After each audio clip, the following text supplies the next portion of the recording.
എല്ലാവർക്കും നമസ്കാരം. ടോസ് അക്കാഡമിയിലേക്ക് ഒരുപാട് സ്നേഹത്തോടെ സ്വാഗതം. 2024 ജൂലൈ മാസം 28-ാം തീയതി നടക്കാൻ പോകുന്ന സെറ്റ് പരീക്ഷയ്ക്ക് തയ്യാറെടുക്കുന്ന ടോസ് അക്കാഡമിയിൽ പെയ്ഡ് കോച്ചിങ് എടുക്കാൻ സാധിക്കാതെ പോയ എല്ലാവർക്കും വേണ്ടിയിട്ട് എല്ലാ വർഷത്തെയും പോലെ ടോസ് അക്കാഡമി ഇന്നും ഒരു റാപ്പിഡ് റിവിഷൻ ക്ലാസ്സുമായിട്ടാണ് എത്തി നിൽക്കുന്നത്. ടോസ് അക്കാഡമിയിൽ പെയ്ഡ് കോച്ചിങ് എടുത്ത സ്റ്റുഡൻസ് ഫൈനൽ റിവിഷനുമായിട്ട് തകൃതിയായിട്ട് മുന്നോട്ട് പോവുകയാണ്. അപ്പോൾ കോച്ചിങ് എടുക്കാൻ പറ്റാതെ പോയി നിങ്ങൾക്ക് വേണ്ടിയിട്ടും ടോസ് അക്കാഡമിയിലെ സബ്ജക്റ്റ് പേപ്പറുകൾക്ക് കഴിഞ്ഞ ദിവസങ്ങളിൽ പല സെഷൻസ് അറേഞ്ച് ചെയ്യുകയുണ്ടായി. Free live, rapid revision, recorded ക്ലാസ്സുകൾ, ഫ്രീ എക്സാം എല്ലാം നിങ്ങൾ പ്രയോജനപ്പെടുത്തിയിട്ടുണ്ടെന്ന് വിശ്വസിക്കുന്നു. ഇന്നിപ്പോൾ സെറ്റിൻ്റെ ജനറൽ പേപ്പറിൻ്റെ ഒരു ഫ്രീ റാപ്പിഡ് റിവിഷൻ ക്ലാസ് ആണ്. ഇന്നത്തെ ക്ലാസ്സിൽ നമ്മൾ പ്രധാനമായിട്ടും ഡിസ്കസ് ചെയ്യാനായിട്ട് പോകുന്നത് കറണ്ട് അഫയേഴ്സ്, അതുപോലെ തന്നെ യൂണിറ്റ് 4, 5, 6 നിന്നും പ്രധാനപ്പെട്ട MCQs, അതുപോലെ തന്നെ അലക്സാറിന്റെ GK ടോപ്പിക്സ് എന്നിവയാണ്. അപ്പോൾ GKയുടെ ക്ലാസ് എടുക്കുന്നത് അലക്സാറാണ്. അതുപോലെ തന്നെ കറണ്ട് അഫയേഴ്സും യൂണിറ്റ് 4, 5, 6 ടോപ്പിക്സ് ഡിസ്കസ് ചെയ്യുന്നത് ഞാനാണ്. എൻ്റെ പേര് മരിയ എന്നാണ്. ഓക്കെ, അപ്പോൾ നമ്മളുടെ ഇന്നത്തെ ഈ ക്ലാസ്സിലേക്ക് കടക്കാം. എല്ലാവരും മസ്റ്റായിട്ട് ഈ ഒരു ക്ലാസ് കണ്ടിരിക്കണം. കാരണം നമ്മുടെ ഫൈനൽ റാപ്പിഡ് റിവിഷൻ ക്ലാസ്സിൽ നിന്നും ഉറപ്പായിട്ടും ക്വസ്റ്റ്യൻസ് എക്സാമിന് എല്ലാ തവണയും ചോദിക്കുന്നതാണ്. ഈ ഒരു ക്ലാസ് നിങ്ങൾ മസ്റ്റായിട്ട് അറ്റൻഡ് ചെയ്യണം. ആദ്യമായിട്ട് നമ്മൾ നോക്കാനായിട്ട് പോകുന്നത് കറണ്ട് അഫയേഴ്സ് ആണ്. ടോസ് അക്കാഡമി പെയ്ഡ് കോച്ചിങ് എടുക്കുന്ന സ്റ്റുഡൻസിന് മന്ത്ലി കറണ്ട് അഫയേഴ്സ് അപ്ഡേറ്റ് ചെയ്ത് കൊടുക്കാറുണ്ട്. അതിൽ നിന്ന് തന്നെ ക്വസ്റ്റ്യൻസ് ചോദിക്കാറുള്ളൂ. അതുപോലെ തന്നെ കോച്ചിങ് എടുക്കാൻ പറ്റാത്തവർക്കായി നമ്മൾ എല്ലാ വർഷവും ചെയ്യുന്ന പോലെ ഇന്നും ഒരു കറണ്ട് അഫയേഴ്സ് വീഡിയോ, അത് കോഡിലൂടെയാണ് പഠിക്കാനായിട്ട് പോകുന്നത്. അപ്പോൾ യൂണിറ്റ് 3 ആണ് സെറ്റിൻ്റെ ജനറൽ പേപ്പറിൽ കറണ്ട് അഫയേഴ്സ് മെൻഷൻ ചെയ്യുന്നത്. Awards, events, sports, film, literature, പുതിയ ടെക്നോളജി, ഇൻവെൻഷൻസ്, അങ്ങനെ ഒരുപാട് ഏരിയാസിൽ നിന്നും കറണ്ട് അഫയേഴ്സിന്റെ ക്വസ്റ്റ്യൻസ് എക്സ്പെക്ട് ചെയ്യാനായിട്ട് പറ്റും. അപ്പോൾ 2024 പരീക്ഷ ആവുമ്പോൾ 2024 ജനുവരി മുതലും 2023 മുതലും നമുക്ക് ക്വസ്റ്റ്യൻസ് എക്സ്പെക്ട് ചെയ്യാനായിട്ട് സാധിക്കും. അപ്പൊ അങ്ങനെ നോക്കുമ്പോൾ നമുക്ക് മസ്റ്റ് ആയിട്ട് പഠിച്ചിരിക്കേണ്ട ഏറ്റവും പ്രധാനപ്പെട്ട കറണ്ട് അഫയേഴ്സ് ക്വസ്റ്റ്യൻസ്, ഏറ്റവും എക്സ്പെക്ട് ചെയ്യുന്ന ക്വസ്റ്റ്യൻസ് ആണ് നമ്മൾ ഇന്നത്തെ ക്ലാസ്സിലൂടെ നോക്കാനായിട്ട് പോകുന്നത്. കടക്കാം. നമ്മൾ ആദ്യമായിട്ട് നോക്കാനായിട്ട് പോകുന്നത് പുരസ്കാരങ്ങളാണ്. 2024 പ്രഖ്യാപിക്കപ്പെട്ടതും നൽകപ്പെട്ടതുമായിട്ടുള്ള പരീക്ഷയ്ക്ക് പ്രതീക്ഷിക്കാവുന്ന ഏറ്റവും പ്രധാനപ്പെട്ട അവാർഡ്സ് ആണ് നോക്കുന്നത്. അതിൽ ഒന്നാമതായിട്ട് ഗോൾഡൻ എൻവയോൺമെന്റൽ പ്രൈസ് ആണ്. നിങ്ങൾ നോട്ട് ചെയ്യുക, നിങ്ങളുടെ നോട്ട്ബുക്കിൽ ഈ ഒരു പുരസ്കാരം ഗ്രീൻ നോബൽ പ്രൈസ് എന്നുള്ള പേരിലും അറിയപ്പെടുന്നുണ്ട്. ഗ്രീൻ നോബൽ പ്രൈസ് എന്നുള്ള പേരിലും അറിയപ്പെടുന്ന പുരസ്കാരമാണ് ഗോൾഡൻ എൻവയോൺമെന്റൽ പ്രൈസ്. ഇത് ഇത്തവണ എടുത്തു പറയാൻ കാരണം 2024 ഈ പുരസ്കാരം കിട്ടിയിരിക്കുന്നത് ഒരു ഇന്ത്യക്കാരനാണ്, ഒരു ഇന്ത്യൻ എൻവയോൺമെന്റൽ ആക്ടിവിസ്റ്റിനാണ്, അലോക് ശുക്ല. അദ്ദേഹം ഛത്തീസ്ഗഡിലെ ഛത്തീസ്ഗഡ് ബച്ചാവോ ആന്തോളൻ എന്ന് പറയുന്ന പ്രോഗ്രാമിന്റെ കൺവീനറും അതുപോലെ തന്നെ റൂറൽ ഏരിയ ആക്ടിവിസ്റ്റും ഒക്കെയാണ്. അപ്പോൾ അലോക് ശുക്ലയ്ക്കാണ് ഇത്തവണത്തെ ഗോൾഡൻ എൻവയോൺമെന്റൽ പ്രൈസ്, അല്ലെങ്കിൽ എന്തായിരുന്നു പേര്, ഗ്രീൻ നോബൽ പ്രൈസ് കിട്ടിയിരിക്കുന്നത്. പ്രധാനപ്പെട്ട ക്വസ്റ്റ്യൻ ആണ്, ചോദിക്കാൻ നല്ല ചാൻസ് ഉണ്ട്. അടുത്ത question, how many people were given Padma awards 2024? 132 പേർക്കാണ് ഈ ഒരു പുരസ്കാരം ഇത്തവണ കിട്ടിയിരിക്കുന്നത്. അതിലെ ഡിവിഷൻസ് ഇങ്ങനെയാണ്. 132 പത്മവിഭൂഷൺ എന്ന് പറയുന്ന പുരസ്കാരം 5 പേർക്കും, പത്മഭൂഷൺ 17 പേർക്കും, പത്മശ്രീ 110 പേർക്കുമാണ്. അപ്പോൾ ഞാൻ ഈ ക്ലാസ്സിൽ നോട്ട് ചെയ്ത് പറയാത്ത എക്സ്ട്രാ വാക്കുകൊണ്ട് പറയുന്ന കാര്യങ്ങൾ കൂടി നിങ്ങൾ എഴുതി വെക്കണം. 132 പത്മ അവാർഡ്സിൽ പത്മവിഭൂഷൺ 5 പേർക്ക്, പത്മഭൂഷൺ 17 പേർക്ക്, പത്മശ്രീ 110 പേർക്ക്. ഓക്കെ, അപ്പൊ അങ്ങനെ 112 പത്മ പുരസ്കാരങ്ങളാണ് ഇത്തവണ പ്രഖ്യാപിക്കപ്പെടുകയുണ്ടായത്. ഇനി അടുത്ത ചോദ്യം, ഇതിനു മുമ്പും സെറ്റിന്റെ പരീക്ഷയിൽ ചോദിച്ചു വന്നിട്ടുള്ളതാണ്. സരസ്വതി സമ്മാൻ 2023 സരസ്വതി സമ്മാൻ കിട്ടിയിരിക്കുന്നത് മലയാളി കൂടിയായിട്ടുള്ള പ്രഭാവർമ്മയ്ക്കാണ്. അവരുടെ നോവൽ രൗദ്ര സാത്വികം എന്ന് പറയുന്ന നോവലിനാണ് ഈ ഒരു പുരസ്കാരം ലഭിച്ചിട്ടുള്ളത്. അടുത്ത ക്വസ്റ്റ്യൻ, ഫ്രാൻസിന്റെ ഹയസ്റ്റ് സിവിലിയൻ അവാർഡായിട്ട് ഓണർ ബഹുമതിയായിട്ടുള്ള ഷെവലിയർ ഡെ ലാ ലീജിയൻ ഡി ഓണർ ആർക്കാണ് ലഭിച്ചിരിക്കുന്നത് എന്നാണ് ചോദ്യം. അപ്പോൾ ഫ്രാൻസിന്റെ ഹയസ്റ്റ് സിവിലിയൻ അവാർഡ് ശശി തരൂറിനാണ് ലഭിച്ചിരിക്കുന്നത്. അടുത്ത question, miss world 2024. Miss world, miss universe ഒക്കെ എക്സാമിന് ചോദിച്ചു കണ്ടിട്ടുണ്ട്. അപ്പോൾ ചെക്ക് റിപ്പബ്ലിക്കിന്റെ ക്രിസ്റ്റൈന സൈക്കോവയ്ക്കാണ് ഈ ഒരു പുരസ്കാരം കിട്ടിയിരിക്കുന്നത്. അടുത്തത് ഇന്റർനാഷണൽ ബുക്കർ പ്രൈസ് 2024. ബുക്കർ പ്രൈസുകളെ പറ്റി ചോദ്യം വന്നിട്ടുണ്ട്. അപ്പൊ ഇന്റർനാഷണൽ ബുക്കർ പ്രൈസ് ഇത്തവണ കിട്ടിയിരിക്കുന്നത് ആർക്കാണെന്നാണ്. അപ്പോൾ ജർമ്മൻ റൈറ്റർ ആയിട്ടുള്ള ജെന്നി എർപ്പൻബക്കിനും അദ്ദേഹത്തിന്റെ ട്രാൻസ്ലേറ്റർ ആയിട്ടുള്ള മൈക്കിൾ ഹോഫ്മാനുമാണ് കിട്ടിയിരിക്കുന്നത്. അപ്പൊ എടുത്ത് ചോദിക്കാൻ ചാൻസ് ഉള്ളത് ജെന്നി എർപ്പൻബക്ക് ആണ്. കൈറോസ് എന്ന് പറയുന്ന എഴുത്തിനാണ് ഈ ഒരു പുരസ്കാരം കിട്ടിയിരിക്കുന്നത്. അപ്പോൾ ഇന്റർനാഷണൽ ബുക്കർ പ്രൈസ് 2024 ജെന്നി എർപ്പൻബാക്കിനാണ് കിട്ടിയിരിക്കുന്നത്. ഈ പുരസ്കാരങ്ങളൊന്ന് പറഞ്ഞ ശേഷം ഞാനത് ഓർത്ത് വെക്കാനുള്ള കോഡ് പറഞ്ഞു തരാം. അടുത്തത്, first Indian to win best actress at Cannes film festival. അപ്പം കാൻസ് ഫിലിം ഫെസ്റ്റിവലിൽ ഏറ്റവും മികച്ച നടിയായിട്ട് ആദ്യമായി തിരഞ്ഞെടുക്കപ്പെട്ട ഇന്ത്യക്കാരി അനസ്യൂയ സെൻഗുപ്തയാണ് റൈറ്റ് ആൻസർ. അതുപോലെ തന്നെ മാത്തമാറ്റിക്സിനുള്ള ഏബൽ പുരസ്കാരം ലഭിച്ചിരിക്കുന്നത് മൈക്കിൾ ടാലഗ്രാൻഡിനാണ്. ഓക്കെ, അപ്പോൾ നമുക്കറിയാം നമ്മൾ ഓസ്കാർ, നോബൽ അങ്ങനെയുള്ള പുരസ്കാരങ്ങളെല്ലാം ഉറപ്പായിട്ടും പഠിച്ചിരിക്കണം. ഓസ്കാർ അവാർഡുകളെ പറ്റി ഈ ഒരു ക്ലാസ് നമ്മൾ പഠിക്കുന്നുണ്ട്. നോബൽ പ്രൈസുകളെ പറ്റി നമ്മൾ 2023 നോബൽ പ്രൈസുകൾ ഏറ്റവും അവസാനമായിട്ട് പ്രഖ്യാപിക്കപ്പെട്ടത്. അത് കഴിഞ്ഞ തവണത്തെ എക്സാമിന് വേണ്ടിയുള്ള റാപ്പിഡ് റിവിഷൻ വീഡിയോയിൽ നമ്മൾ ആഡ് ചെയ്തിരുന്നു. ആ വീഡിയോയുടെ ലിങ്ക് ഞാൻ കമന്റ് ബോക്സിൽ കൊടുക്കാം, അത് നിങ്ങൾ പഠിക്കണം. അതോടൊപ്പം തന്നെ അതൊക്കെ നമ്മൾ ഏറ്റവും എക്സ്പെക്ട് ചെയ്യുന്ന ക്വസ്റ്റ്യൻസ്. പണ്ടൊക്കെ സെറ്റ് എക്സാമിന് അത് മാത്രമേ ചോദിക്കുന്നുണ്ടായിരുന്നുള്ളൂ. പക്ഷേ ഇപ്പോൾ എക്സാമിന്റെ പാറ്റേൺ മാറുമ്പോൾ ഇതുപോലെ ഡീറ്റെയിൽഡ് ആയിട്ടുള്ള പുരസ്കാരങ്ങളിലേക്ക് പോകുന്നുണ്ട്. അപ്പോൾ എൻവയോൺമെന്റൽ prize, Abel prize, Booker prize, Saraswati Samman, അങ്ങനെയുള്ള ക്വസ്റ്റ്യൻസും ചോദിക്കും. അതുപോലെ അത് ഡയറക്റ്റ് ആയിട്ടായിരിക്കില്ല, ചിലപ്പം ഇൻഡയറക്റ്റ് ആയിട്ടായിരിക്കും ചോദിക്കാൻ ചാൻസ് ഉള്ളത്. അപ്പോൾ ഇത്രയും പുരസ്കാരങ്ങളാകുമ്പോൾ ഇതെങ്ങനെ നമ്മൾ ഓർത്തിരിക്കും അല്ലേ? അപ്പോൾ ഏതാനും ചില പുരസ്കാരങ്ങൾക്ക് നമുക്ക് ചില കോഡ് വെച്ച് നമുക്ക് പഠിക്കാം. കോഡ് എങ്ങനെയാണെന്ന് അടുത്ത സ്ലൈഡിൽ പറഞ്ഞു തരാം. കറണ്ട് അഫയേഴ്സ് അവാർഡ് ചോദ്യങ്ങൾ കോഡിലൂടെ ഓർത്തിരിക്കാം. കോഡ് എന്ന് പറയുമ്പോൾ കറണ്ട് അഫയേഴ്സ് ഒക്കെ ഒത്തിരി പുരസ്കാരങ്ങളാകുമ്പോൾ അത് ഓർത്തിരിക്കാൻ നമുക്ക് കോഡ് ആവശ്യമാണ്. എന്നാൽ കോഡ് അമിതമായി പോയാലും പ്രശ്നമാണ്. എല്ലാ ചോദ്യങ്ങളും കോഡിലൂടെ പഠിക്കാന്ന് വെച്ചാൽ അവസാനം ഈ കോഡ് ഓർത്തിരിക്കാൻ വേറെ കോഡിന്റെ ആവശ്യം വരും. ടോസ് അക്കാഡമിയിൽ നമ്മൾ പെയ്ഡ് കോച്ചിങ്ങിനൊക്കെ നിങ്ങൾ വരികയാണെങ്കിൽ സബ്ജക്റ്റ് പേപ്പറിലും ജനറൽ പേപ്പറിലും ഒക്കെ ഈ പ്രധാനപ്പെട്ട കാര്യങ്ങൾ നമ്മൾ ക്ലാസ്സിൽ തന്നെ കണക്ട് ചെയ്യുന്ന കോഡ് അല്ലെങ്കിൽ മെമ്മറിറ്റിക്കിലൂടെ പറഞ്ഞു തരാറുണ്ട്. റാപ്പിഡ് റിവിഷൻ വീഡിയോസിൽ നമ്മൾ കോഡ് വീഡിയോ ആഡ് ചെയ്യാറുണ്ട്. അപ്പോൾ 2023 പ്രഖ്യാപിക്കപ്പെട്ട നോബൽ പുരസ്കാരങ്ങൾക്ക് കോഡ് പറയുന്ന ഒരു വീഡിയോ നമ്മൾ മുൻപ് ചാനലിൽ അപ്ലോഡ് ചെയ്തിട്ടുണ്ട്, കഴിഞ്ഞ തവണത്തെ എക്സാമിന് വേണ്ടിയിട്ട്. അതിന്റെ ലിങ്ക് ഞാൻ ഈ ഒരു വീഡിയോയുടെ താഴെ കമന്റ് ബോക്സിൽ ചേർക്കാം, അത് നിങ്ങൾ പഠിക്കുക. അപ്പോൾ നിങ്ങളെ കുറച്ച് മുമ്പ് കണ്ട പ്രധാന അവാർഡുകൾ എങ്ങനെ കോഡിലൂടെ ഓർത്തിരിക്കാമെന്നാണ് ഇന്നത്തെ ക്ലാസ്സിൽ നോക്കാനായിട്ട് പോകുന്നത്. ആദ്യമേ തന്നെ ഗോൾഡ്മാൻ എൻവയോൺമെന്റൽ പ്രൈസ് 2024. നിങ്ങൾ ആദ്യം തന്നെ ചെയ്യേണ്ട ഒരു കാര്യം, ഈ ഗോൾഡ്മാൻ എൻവയോൺമെന്റൽ പ്രൈസ് പഠിക്കുമ്പോൾ ഗോൾഡ്മാൻ എൻവയോൺമെന്റൽ പ്രൈസിന്റെ മറ്റൊരു പേര് ഗ്രീൻ നോബൽ പ്രൈസ് ആണെന്ന് കോഡ് ഇല്ലാണ്ട് തന്നെ മനസ്സിലാക്കുക. അപ്പോൾ ചിലപ്പോൾ ക്വസ്റ്റ്യൻ പേപ്പറിൽ ഗ്രീൻ നോബൽ പ്രൈസ് എന്നായിരിക്കും കാണുന്നത്. അപ്പോൾ അവിടെ മറ്റൊരു പേരായിട്ടുള്ള ഗോൾഡ്മാൻ എൻവയോൺമെന്റൽ പ്രൈസ് ഓർക്കുക. അതിലെ ഗോൾഡ് നിങ്ങൾ കോട്ട് ചെയ്യുക. ദെൻ ഇവിടെ ഈ ഒരു പ്രൈസിൽ കിട്ടിയ ഗോൾഡ് നമ്മളൊരു ഏലോക്ക് ഇട്ട് പൂട്ടുകയാണ് ചെയ്തത്.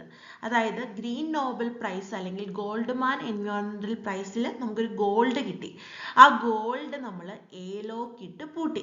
ഗോൾഡ് വീട്ടിൽ വെക്കുന്ന സേഫ് അല്ല അല്ലെ, നമ്മൾ ലോക്ക് ഇട്ട് പൂട്ടണം, ലോക്കറിൽ വെക്കണം. ഇവിടെ നമ്മൾ ഉപയോഗിച്ചേക്കുന്നത് ഏലോക്കാണ്. അപ്പൊ ഈ ഏലോക്ക് എന്ന് പറയുന്നതിലൂടെ നമ്മൾക്ക് അലോക് ശുക്ല എന്ന് പറയുന്ന കോഡിലേക്ക് എത്താനായിട്ട് സാധിക്കും. സിമ്പിൾ കോഡാണ്, ഓർത്തിരിക്കുക. അടുത്തത് പത്മ അവാർഡ്സ് എത്രണ്ണം കിട്ടിയെന്നുള്ളതിന് ഞാൻ കോഡ് പറയുന്നില്ല. Next one Saraswati Samman 2023. പ്രഭാ വർമ്മ അവരുടെ രൗദ്ര സാത്വികത്തിനാണ് ഈ ഒരു പുരസ്കാരം കിട്ടിയത്. അപ്പൊ സരസ്വതി സമ്മാനിലെ സരസ്വതിയെ നമുക്ക് ഇങ്ങോട്ട് എടുക്കാം. സരസ്വതി ദേവിയെ നിങ്ങൾ ഓർക്കുക. സരസ്വതി ദേവി പ്രതിഷ്ഠയിരിക്കുന്ന അമ്പലത്തില് അതിൻ്റെ നടയിൽ ഒരു പ്രഭാവലയം കാണുന്നു. സരസ്വതി സമ്മാൻ കാണുമ്പോൾ സരസ്വതി ദേവിയെ ഓർക്കുക. അവരുടെ നടയിൽ ഒരു പ്രഭാവലയം കാണുകയാണ് ചെയ്യുന്നത്.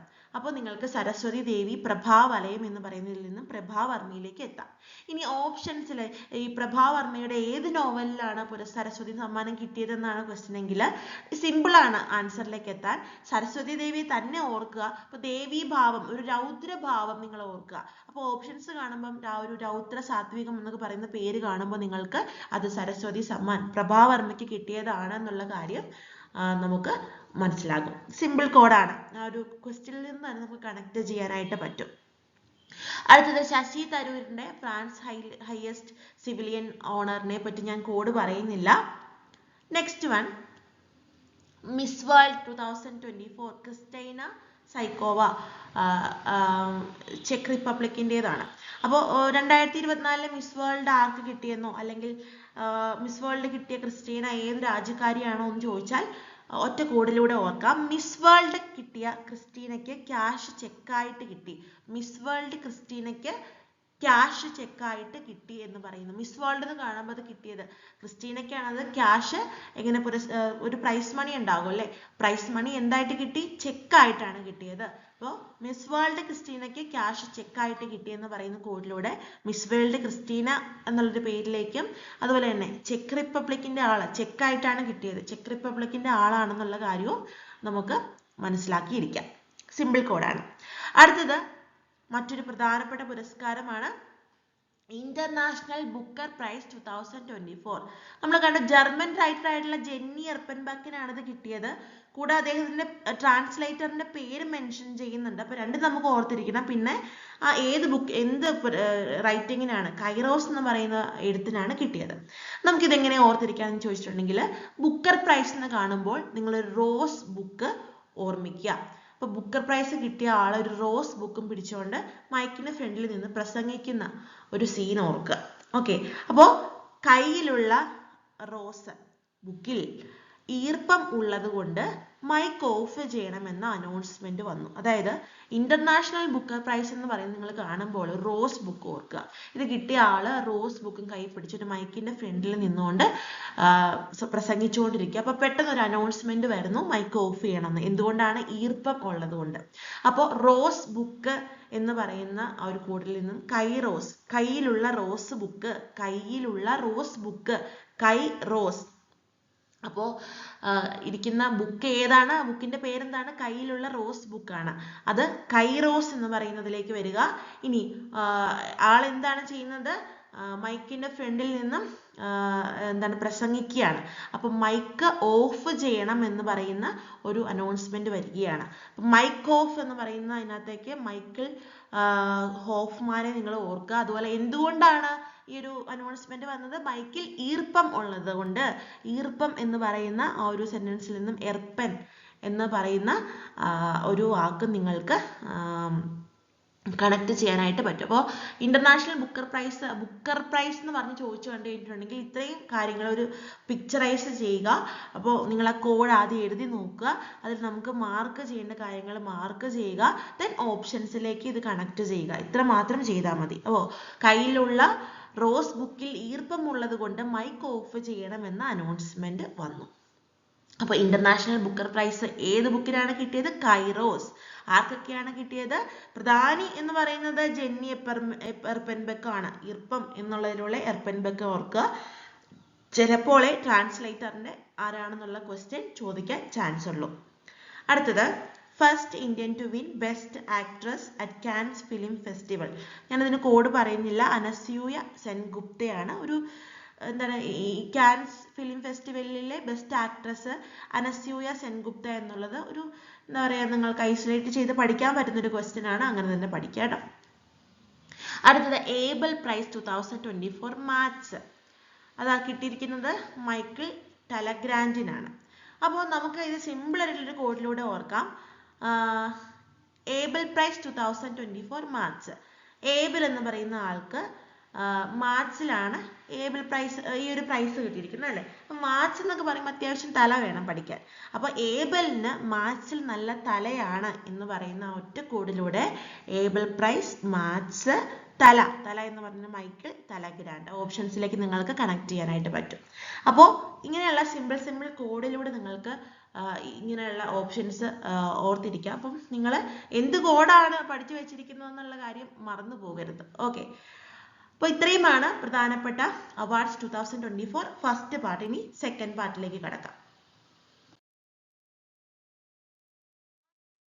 ായിട്ട് പോകുന്നത് 96ാമത് ഓസ്കാർ പുരസ്കാരം അല്ലെങ്കിൽ അക്കാഡമി അവാർഡ്സിനെ പറ്റിയാണ്. ഓസ്കാർ പുരസ്കാരം പല കാറ്റഗറികളിൽ നൽകുന്നുണ്ടെങ്കിലും നമുക്ക് പ്രധാനമായിട്ട് പഠിക്കേണ്ടത് ബെസ്റ്റ് പിക്ചർ ഏത്, മികച്ച നടനാര്, മികച്ച നടി ആര്, മികച്ച സംവിധായകൻ അല്ലെങ്കിൽ സംവിധായക ആര് എന്നുള്ളതാണ്. ഇത്തവണത്തെ ഓസ്കാർ അവാർഡിനെ കൂടുതലും കിട്ടിയിരിക്കുന്നത് ഒപ്പൻഹൈമർ എന്ന് പറയുന്ന ചിത്രവുമായി ബന്ധപ്പെട്ടാണ്. അപ്പോൾ ഏറ്റവും മികച്ച ചിത്രം ഒപ്പൻഹൈമർ ആണ്. അതിൻ്റെ ആക്ടർ ആയിട്ടുള്ള കിലിയൻ മർഫിക്കാണ് മികച്ച നടനുള്ള പുരസ്കാരം കിട്ടിയത്. കിലിയൻ മർഫി എന്നാണ് കേട്ടോ. ദെൻ ഏറ്റവും മികച്ച ഡയറക്ടറും ഈ ഒരു സിനിമയുടെ സംവിധായകൻ ക്രിസ്റ്റഫർ നൊളാനാണ്.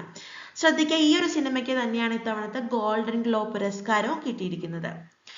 നടി മറ്റൊരു സിനിമയിൽ നിന്നാണ്. പൂവർ തിങ്സ് എന്ന് പറഞ്ഞ സിനിമയുടെ അഭിനയത്തിന് എമ്മ സ്റ്റോണിനാണ് ഈ ഒരു പുരസ്കാരം കിട്ടിയത്.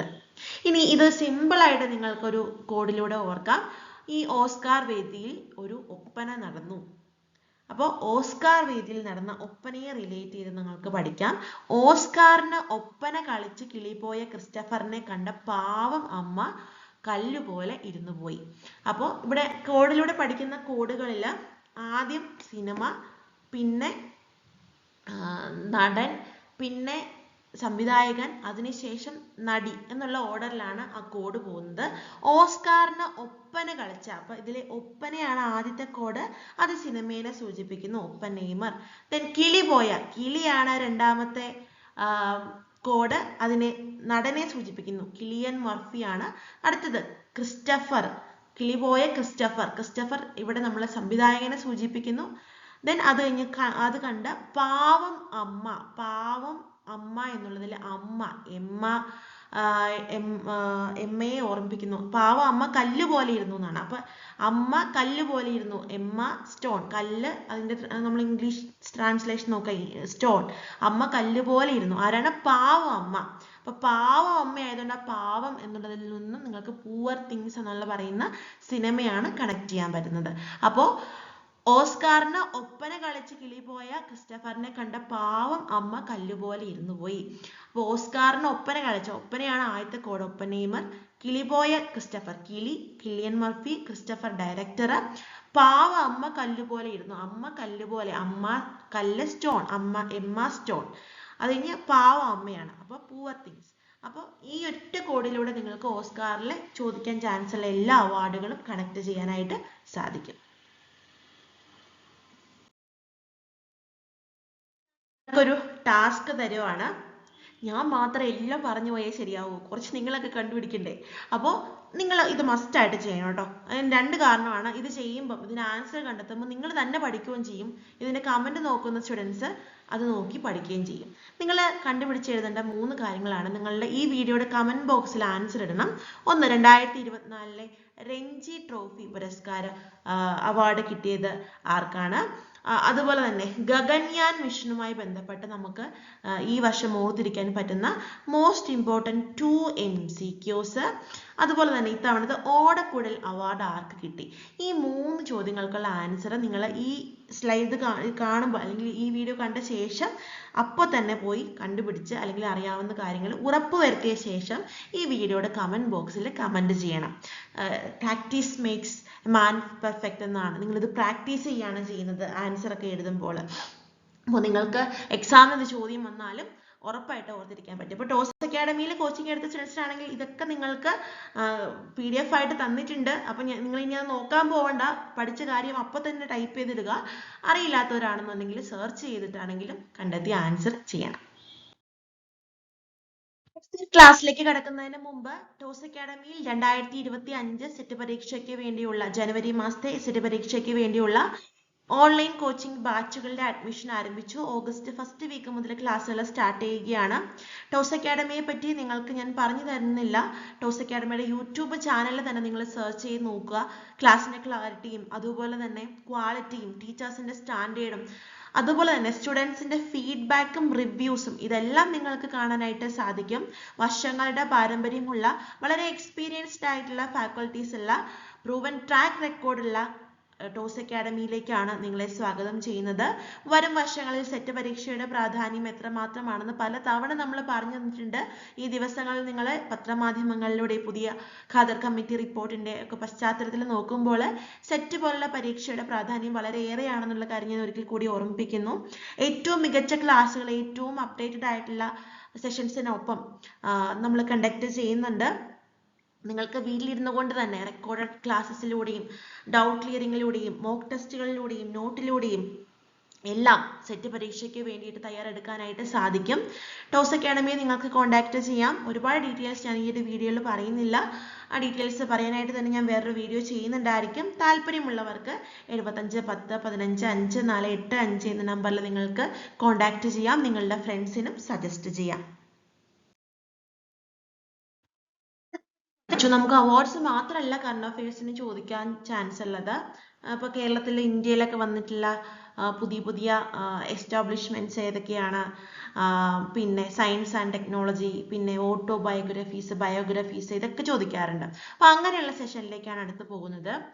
ആദ്യത്തേത് ഒരു ഓട്ടോബയോഗ്രഫിയാണ്. Source code my beginnings.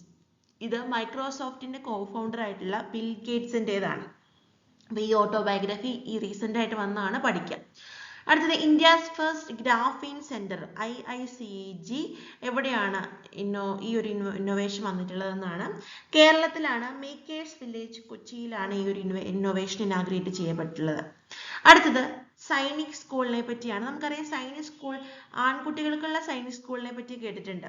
അപ്പൊ ഇന്ത്യയുടെ ആദ്യത്തെ ഗേൾസ് സൈനിക് സ്കൂൾ എവിടെയാണ് വന്നിട്ടുള്ളതെന്നാണ് ചോദിച്ചിരിക്കുന്നത്. മധ്യപ്രദേശില് മധുരയില് വൃന്ദാവനിലാണ് ഈ ഒരു ഗേൾസ് സൈനിക് സ്കൂൾ ആദ്യമായിട്ട് വന്നിരിക്കുന്നത്. അടുത്തത് ഇന്ത്യസ് ലോങ്സ്റ്റ് സീ ബ്രിഡ്ജ് എന്നാണ്. ഇവിടെ സി എഴുതാൻ വിട്ടുപോയി. സീ ബ്രിഡ്ജ് എന്നാണ്. അടൽ സേതു, അതിന്റെ ഫുൾ നെയിമാണ് സെവ്രി നാവ സേവ അടൽ സേതു എന്ന് പറയുന്നത്. ഈ ഒരു സീ ബ്രിഡ്ജാണ് ഇന്ത്യയിലെ ഏറ്റവും വലിയ സീ ബ്രിഡ്ജ് എന്ന് പറയുന്നത്. അപ്പോൾ ഈ ഒരു സീ ബ്രിഡ്ജ് മുംബൈയിലാണ്. മുംബൈ ട്രാൻസ് ഹാർബറിനെ ലിങ്ക് ചെയ്തുകൊണ്ടുള്ള സീ ബ്രിഡ്ജ് ആണ്. അടുത്തത് 75ാമത് റിപ്പബ്ലിക് ഡേ തീം എന്താണെന്നാണ് ക്വസ്റ്റ്യൻ. 75th റിപ്പബ്ലിക് ഡേ തീമിനെ പറ്റി പറയുമ്പോൾ ഇത്തവണത്തെ ചീഫ് ഗസ്റ്റ് ആരായിരുന്നു എന്നും ചോദ്യം ചോദിക്കാൻ ചാൻസ് ഉണ്ട്. ആരായിരുന്നു നിങ്ങൾക്ക് കമന്റ് ചെയ്യാം. അപ്പൊ ഇത്തവണത്തെ എന്താണ് 75th റിപ്പബ്ലിക് ഡേയുടെ തീം എന്ന് പറയുന്നത് 2 കാര്യങ്ങളാണ്. ഒന്ന് വികസിത് ഭാരത് എന്നുള്ളതും മറ്റൊന്ന് ഭാരത് ലോകതന്ത്രി മാതൃക, അല്ലെങ്കിൽ അതിന്റെ ഇംഗ്ലീഷ് വേർഷൻ എന്ന് പറയുന്നത് ഇന്ത്യ മദർ ഓഫ് ഡെമോക്രസി എന്നുള്ളതാണ്. ഇത് നിങ്ങളൊന്ന് നോട്ട് ചെയ്തോ, കാരണം ചിലപ്പോൾ ഇംഗ്ലീഷിലോ ചിലപ്പോൾ ഹിന്ദിയിലോ ചോദിക്കാം. ഇന്ത്യ മദർ ഓഫ് ഡെമോക്രസി അല്ലെങ്കിൽ ഭാരത് ലോകതന്ത്രി മാതൃക, ഈ 2 ഇത്തവണത്തെ റിപ്പബ്ലിക് ഡേ തീം എന്ന് പറയുന്നത്. അടുത്തത് India's first astro tourism initiative ഉത്തരാഖണ്ഡാണ്. അടുത്തത് nation's first constitution park Pune. India's first underwater metro train Kolkata. G7 summit 2024 host ചെയ്യുന്നത് ഇറ്റലി. അപ്പോൾ ഈ സമ്മിറ്റ്സ് ആൻഡ് കോൺഫറൻസസ് ഒക്കെ ചോദിക്കാറുണ്ട്. ബ്രിക്സ് സമ്മിറ്റ്, നാറ്റോ, G7 അങ്ങനെയുള്ള സമ്മിറ്റുകൾ, അതിൻ്റെ വെന്യൂ, തീം, അതുപോലെ തന്നെ എന്തെങ്കിലും പുതിയ മെമ്പേഴ്സ് വരുമോ, ആരെങ്കിലും വിട്ടുപോകുമോ ഒക്കെ ചോദിച്ചിട്ടുണ്ടെങ്കിൽ അതൊക്കെ ചോദിക്കാം. അപ്പം ഞാനിവിടെ G7 സമ്മിറ്റ് 2024 എവിടെയാണെന്നാണ് പറഞ്ഞിരിക്കുന്നത്, ഇറ്റലിയാണ്. അടുത്തത് കുറച്ചു മുമ്പ് ഞാൻ മെൻഷൻ ചെയ്ത കാര്യമാണ് 81st ഗോൾഡൻ ഗ്ലോബ് പുരസ്കാരം നമ്മുടെ ഒപ്പന കളിച്ച ഒപ്പൻ നെയ്മറിനാണ് കിട്ടിയിരിക്കുന്നത്. അടുത്തത് ഇലക്ടറൽ ബോണ്ട് സ്കീം അനൗൺസ് ചെയ്യുന്ന ഇയർ അല്ലെങ്കിൽ എസ്റ്റാബ്ലിഷ് ചെയ്യുന്ന ഇയർ 2018 ആണ്. ഇലക്ട്രൽ ബോണ്ടുമായി ബന്ധപ്പെട്ട പത്രവാർത്തകളിൽ റീസെൻ്റ് ആയിട്ട് ഒരുപാട് കാര്യങ്ങൾ 2023 24 കണ്ടിരുന്നു, ന്യൂസ് പേപ്പറിൽ ന്യൂസിലൊക്കെ ആയിട്ട്. അപ്പോൾ അതുകൊണ്ട് തന്നെ അത് റിലേറ്റഡ് ആയിട്ടുള്ള ക്വസ്റ്റ്യൻസ് ചോദിക്കാൻ ചാൻസ് ഉണ്ട്. നമ്മൾ കോച്ചിങ്ങിന് വന്ന സ്റ്റുഡൻസിന് അതുമായി ബന്ധപ്പെട്ട എല്ലാ പോയിന്റ്സും ഡിസ്കസ് ചെയ്ത് കൊടുത്തിട്ടുണ്ട്. നിങ്ങളത് പഠിക്കുക, അല്ലാത്തവർ സെർച്ച് ചെയ്ത് പഠിക്കുക. പൊളിറ്റിക്കൽ പാർട്ടീസിന് അനോണിമസ് ഫണ്ടിങ് തരുന്നതുമായി റിലേറ്റ് ചെയ്തിട്ടുള്ള ചില സർട്ടൻ കാര്യങ്ങളാണ് ഇലക്ട്രൽ ബോണ്ട് സ്കീമിൽ ഡിസ്കസ് ചെയ്തിട്ടുള്ളത്. അപ്പോൾ അതുമായി ബന്ധപ്പെട്ടും ചോദ്യം വരാൻ ചാൻസ് ഉണ്ട്. അതുപോലെ തന്നെ uniform civil code, one nation one identity card, അങ്ങനെയുള്ള കാര്യങ്ങളൊക്കെ ഉണ്ടല്ലോ, അതൊക്കെയുമായി റിലേറ്റ് ചെയ്തിട്ടുള്ള ക്വസ്റ്റ്യൻസ് ചോദിക്കാൻ ഉറപ്പായിട്ടും ചാൻസ് ഉണ്ട്. 2023 മുതലുള്ള സെറ്റിന്റെ ചോദ്യ പേപ്പറുകളിൽ സ്ഥിരം സാന്നിധ്യമാണ് ആർട്ടിഫിഷ്യൽ ഇന്റലിജൻസ്, AI. കാരണം ഈ ഒരു AIയുടെ പ്രാധാന്യം പ്രത്യേകിച്ച് എഡ്യൂക്കേഷണൽ ഫീൽഡിലൊക്കെ ഇൻപുട്ട് ചെയ്ത് വരികയാണ്.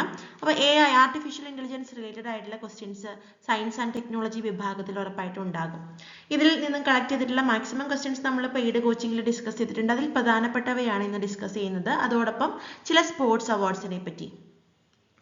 India's first gene therapy for cancer, IIT ബോംബെയിലാണ് ഇത് കൊണ്ടുവന്നത്. കാർ-T സെൽ തെറാപ്പി എന്നുള്ളതാണ് ഈ ഒരു ജീൻ തെറാപ്പിയുടെ പേര്, ആ ഒരു ട്രീറ്റ്മെന്റിന്റെ പേര് വരുന്നത്.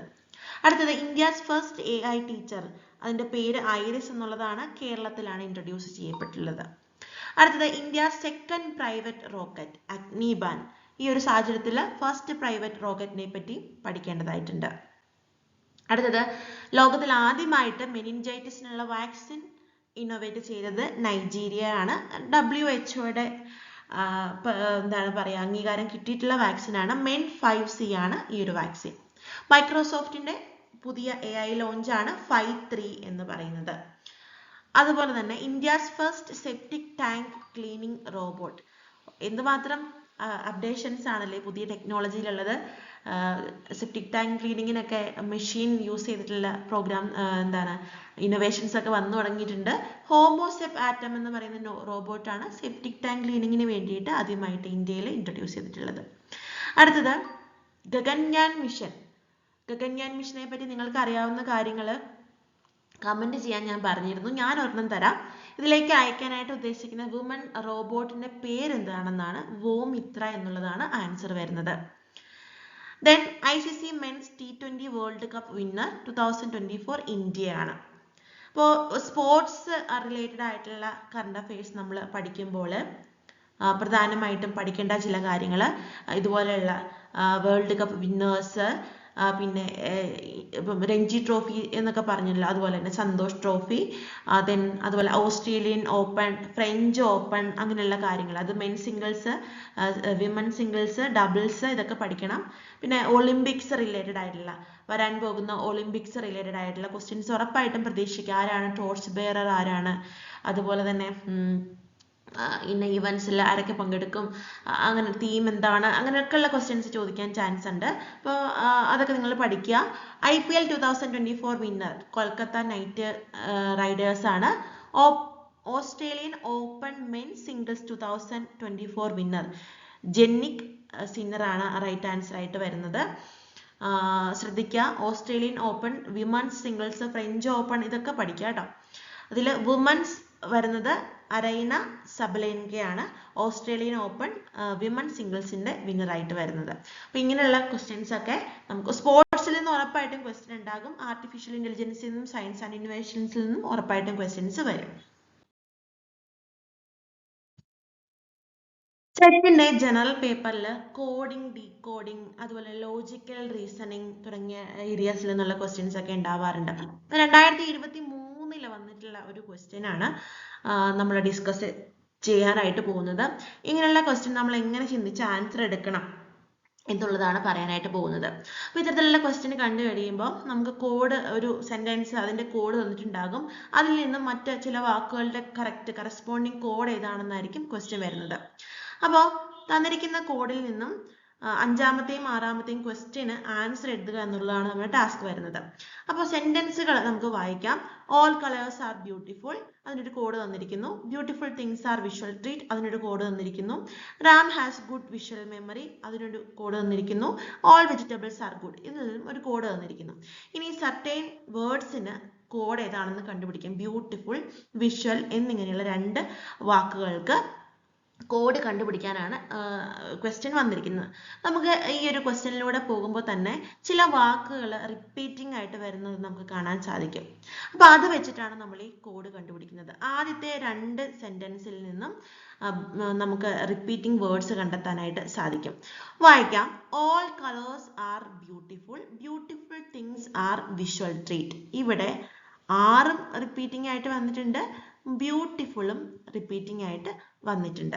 ഇവിടെ നമുക്ക് what is the code for beautiful ആണ് കണ്ടുപിടിക്കാനായിട്ട് സാധിക്കുന്നത്. നമുക്ക് ഈ 2 സെന്റൻസിനും കറസ്പോണ്ടിങ് ആയിട്ടുള്ള കോഡുകൾ നോക്കാം. ഓൾ കളേഴ്സ് ആർ ബ്യൂട്ടിഫുള്ളും ബ്യൂട്ടിഫുൾ തിങ്സ് ആർ വിഷ്വൽ ട്രീറ്റിലും തന്നിരിക്കുന്ന കോഡിൽ കോമൺ ആയിട്ട് വരുന്ന കോഡുകൾ ഏതൊക്കെയാണെന്ന് നോക്കാം.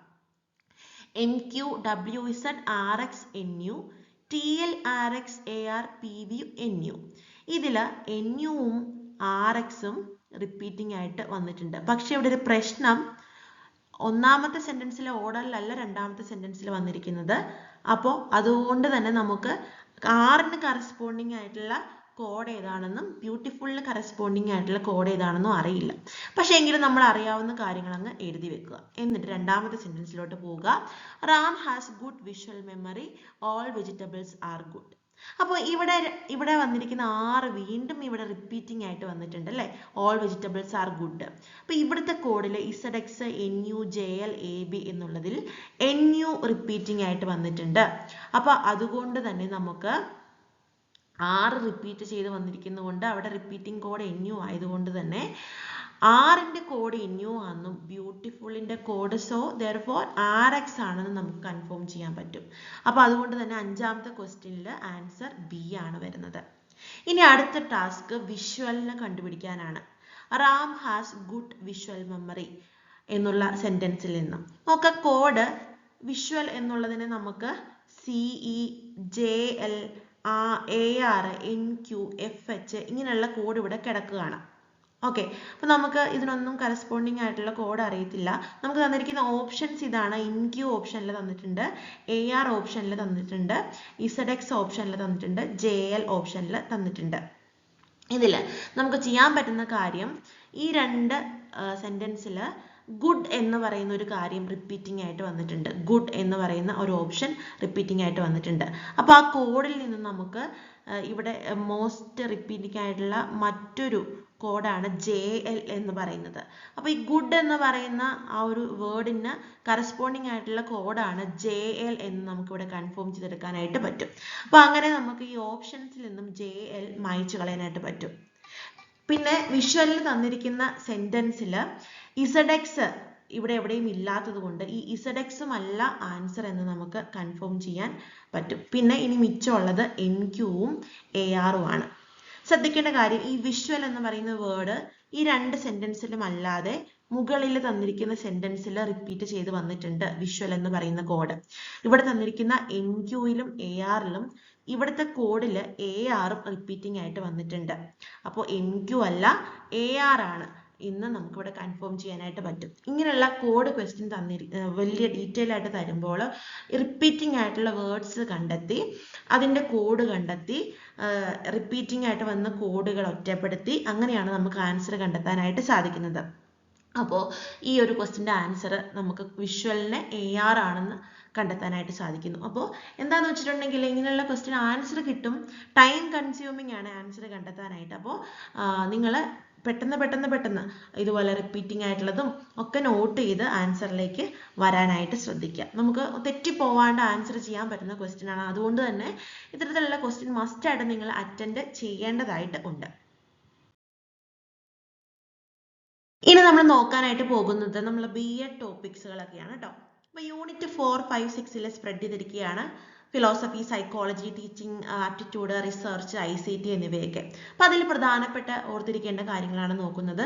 എല്ലാം ഡിസ്കസ് ചെയ്യുന്നത് പ്രീവിയസ് ഇയറിൽ റിപ്പീറ്റഡ് ആയിട്ട് വന്നേക്കുന്ന ക്വസ്റ്റ്യൻസ് ആണ്. ഒന്നാമത്തത് theme of Yashpal committee report is. Option A ICT in education, option B learning without burden, option C learning through experience, option D learning through collaboration. ഈ ഒരു ക്വസ്റ്റ്യൻ എടുക്കാൻ കാരണം ഇതിന്റെ ഓപ്ഷൻ ആൻസർ ആയിട്ടും ആൻസർ ഓപ്ഷൻ ആയിട്ടൊക്കെ പലതവണ റിപ്പീറ്റിംഗ് ആയിട്ട് question പേപ്പറിൽ കണ്ടിട്ടുണ്ട്. യാഷ്പാൽ കമ്മിറ്റി റിപ്പോർട്ടിന്റെ മെയിൻ ടൈറ്റിലാണ് ലേണിംഗ് വിത്തൗട്ട് ബേർഡൻ എന്ന് പറയുന്നത്, അല്ലെങ്കിൽ ലേണിംഗ് വിത്തൗട്ട് ബേർഡൻ ഇത് ഏത് കമ്മിറ്റി റിപ്പോർട്ടാണ് എന്ന് ക്വസ്റ്റ്യൻ ചോദിച്ചിട്ടുണ്ട് മുൻ വർഷങ്ങളിൽ. നിങ്ങൾ എഡ്യൂക്കേഷണൽ കമ്മീഷൻസ് പ്രീ ഇൻഡിപെൻഡൻറ്റ് ഇന്ത്യയിലും പോസ്റ്റ് ഇൻഡിപെൻഡൻറ്റ് ഇന്ത്യയിലും പഠിക്കേണ്ടതായിട്ടുണ്ട്. അതിൽ കമ്മീഷൻസിൻ്റെ ഇയർ, അതിൻ്റെ പ്രധാന റെക്കമെൻഡേഷൻസ് ഒക്കെ പഠിക്കാനുണ്ട്. അപ്പോൾ നമ്മൾ പഠിക്കുമ്പോൾ അങ്ങനെ നിങ്ങൾ ഷോർട്ട് നോട്ട് പ്രിപ്പയർ ചെയ്ത് പോകുക. അപ്പോൾ യാഷ്പാൽ കമ്മിറ്റി റിപ്പോർട്ടിൽ നമ്മൾ ലേണിംഗ് വിത്തൗട്ട് ബേർഡൻ ആണെന്ന് പറഞ്ഞു. 92-93 കാലയളവിലാണ് ഈ ഒരു കമ്മിറ്റി എസ്റ്റാബ്ലിഷ് ചെയ്തത്. അപ്പോൾ അതുപോലെ തന്നെ നമ്മൾ ഓർത്തിരിക്കേണ്ട ഒരു കാര്യമാണ് Magna Carta of English education in India എന്നറിയപ്പെടുന്ന പ്രീ ഇൻഡിപെൻഡന്റ് ഇന്ത്യയിൽ ഉണ്ടായിരുന്ന ഒരു കമ്മീഷൻ അല്ലെങ്കിൽ ഒരു റെക്കമെൻഡേഷൻ ആണ് വുഡ്സ് ഡെസ്പാച്ച് എന്ന് പറയുന്നത്. അതുപോലെ തന്നെ രാധാകൃഷ്ണ കമ്മീഷൻ, പോസ്റ്റ് ഇൻഡിപെൻഡന്റ് ഇന്ത്യയിലെ ആദ്യ കമ്മീഷനാണ് രാധാകൃഷ്ണ കമ്മീഷൻ.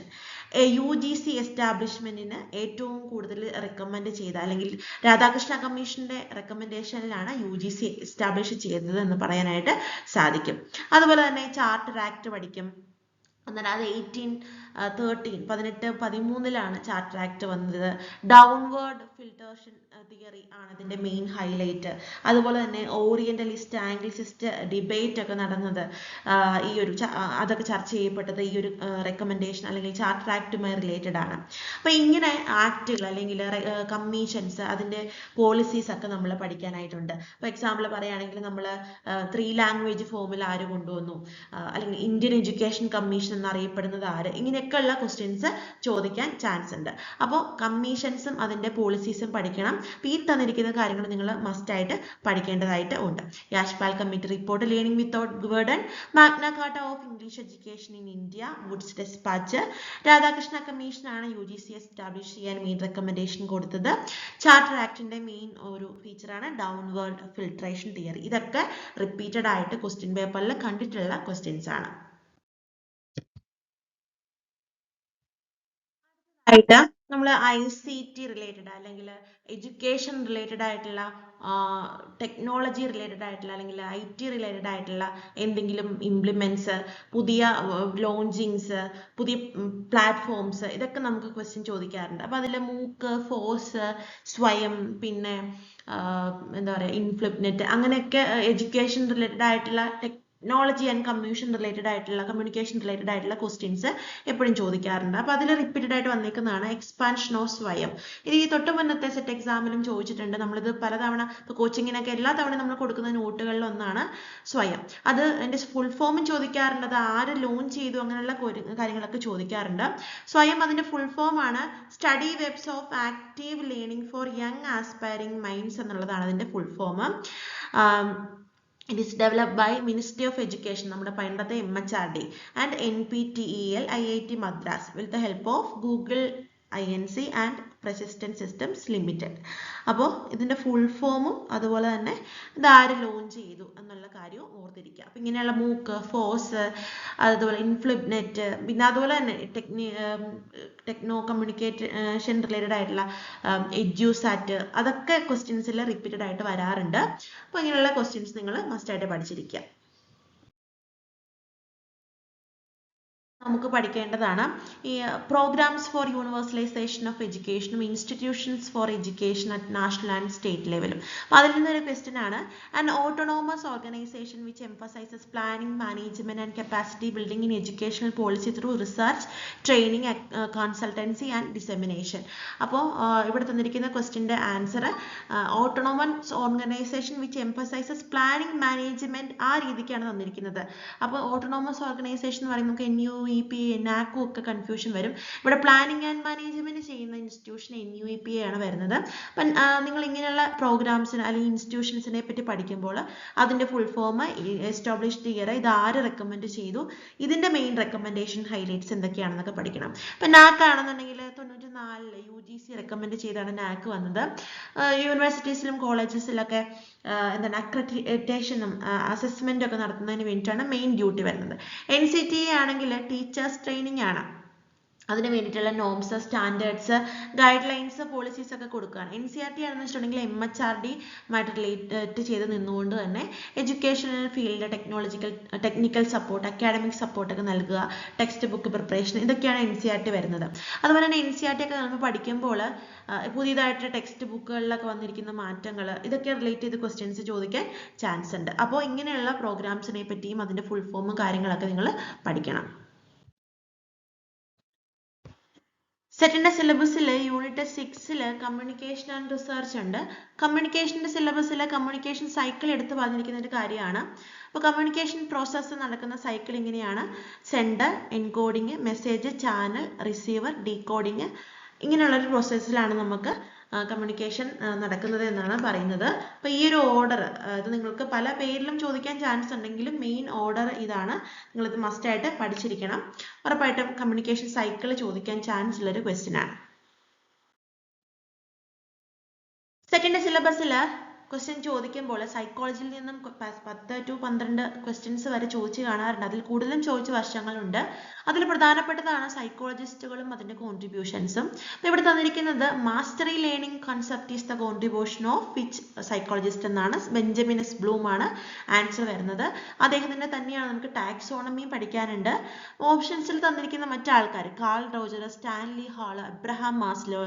മാസ്ലോയെ പറ്റി പറയുമ്പോൾ മോട്ടിവേഷൻ തിയറി നമ്മൾ പഠിക്കാനുണ്ട്. ആവശ്യങ്ങളുടെ ശ്രേണി, ഹൈറാർക്കി ഓഫ് നീഡ്സ് നമുക്ക് പഠിക്കാനുണ്ട്. അതുപോലെ തന്നെ സ്റ്റാൻലി ഹാളിനെ പറ്റി പറയുകയാണെങ്കിൽ അദ്ദേഹം അഡോളസെൻസിന് ഒരു മെയിൻ ഡെഫിനിഷൻ തന്ന ആളാണ്. Adolescent is A stage of Storm and stress എന്ന് പറഞ്ഞതിൽ മെയിൻ വ്യക്തിയാണ് സ്റ്റാൻലി ഹാള്. കാൾ റോജറിനെ പറ്റി പറയുകയാണെങ്കിൽ പേഴ്സണാലിറ്റി ഡെവലപ്മെന്റിൽ ഹ്യൂമാനിസ്റ്റിക് അപ്രോച്ച് കൊണ്ടുവന്ന അദ്ദേഹമാണ് കാൾ റോജർ. സെൽഫ് കൺസെപ്റ്റ് കൊണ്ടുവന്നത് അദ്ദേഹമാണ്. അത്തരത്തിലുള്ള പ്രധാനപ്പെട്ട കോൺട്രിബ്യൂഷൻസും പിന്നെ അദ്ദേഹത്തിൻ്റെ തിയറി ഡീറ്റെയിൽ ആയിട്ട് പഠിക്കാനുണ്ട്. അതിലേക്ക് പോകാനായിട്ട് നമുക്ക് സമയമില്ല. അതുപോലെ തന്നെ ക്ലയന്റ് സെന്റേർഡ് തെറാപ്പി കൊണ്ടുവന്നത് കാൾ റോജർ ആണ്. ഇങ്ങനെയുള്ള കാര്യങ്ങളൊക്കെ നമുക്ക് പഠിക്കാനായിട്ടുണ്ട്. കോൺസ്റ്റിറ്റ്യൂഷനെ പറ്റിയും ആർട്ടിക്കിൾസിനെ പറ്റിയും റിലേറ്റ് ചെയ്ത് നിരവധി ചോദ്യങ്ങൾ ക്വസ്റ്റ്യൻ പേപ്പറിൽ മസ്റ്റായിട്ട് വരുന്നതാണ്. അപ്പോൾ നമുക്ക് അലക്സാറിൻ്റെ ടോസ് അക്കാഡമിയിൽ പെയ്ഡ് കോച്ചിങ് എടുക്കുമ്പോൾ കോൺസ്റ്റിറ്റ്യൂഷനുമായി ബന്ധപ്പെട്ട ഡീറ്റെയിൽഡ് ക്ലാസ് അലക്സാറിൻ്റെ നമ്മൾ തരാറുണ്ട്. അപ്പോൾ അതിൽ ചില ഇമ്പോർട്ടൻറ്റ് ഏരിയാസ് ആണ് ഡിസ്കസ് ചെയ്യുന്നത്. The article which says that within a period of 10 years from commencement of the constitution for free and compulsory education for all children until they complete the age of 14 years. Free and compulsory education പറ്റി എപ്പോഴും പറയുന്ന article എന്ന് പറയുന്നത് highlight ചെയ്തിരിക്കുന്ന article 45 ആണ്. അപ്പോൾ അതിൻ്റെ statement ആണ്, ആ ആർട്ടിക്കിളിൻ്റെ സ്റ്റേറ്റ്മെൻ്റ് ആണ് തന്നിരിക്കുന്നത്. അതുപോലെ തന്നെ നമുക്ക് ആർട്ടിക്കിൾ 14 ഇമ്പോർട്ടൻ്റ് ആണ്, 15 ഇമ്പോർട്ടൻ്റ് ആണ്, 16 ഇമ്പോർട്ടൻ്റ് ആണ്, 17 ഇമ്പോർട്ടൻ്റ് ആണ്. ഈ ആർട്ടിക്കിൾ 17 അബോളിഷൻമെന്റ് ഓഫ് അൺടച്ചബിലിറ്റി, ഇതൊക്കെ നമുക്ക് സ്ഥിരം എക്സാമിന് മുൻവർഷങ്ങളിൽ ചോദിച്ചേക്കുന്നതാണ്. അപ്പോൾ ഇതുപോലെ ഇനിയും ഉണ്ട് പഠിക്കാനായിട്ട്. എല്ലാം പറയുന്നില്ല, അതൊക്കെ നമുക്ക് കോഴ്സിലേ തരാൻ പറ്റുള്ളൂ. അപ്പോൾ ഇതെല്ലാം നമുക്ക് ഇമ്പോർട്ടൻ്റ് ആയിട്ട് പഠിക്കേണ്ട ആർട്ടിക്കിൾസ് ആണ്.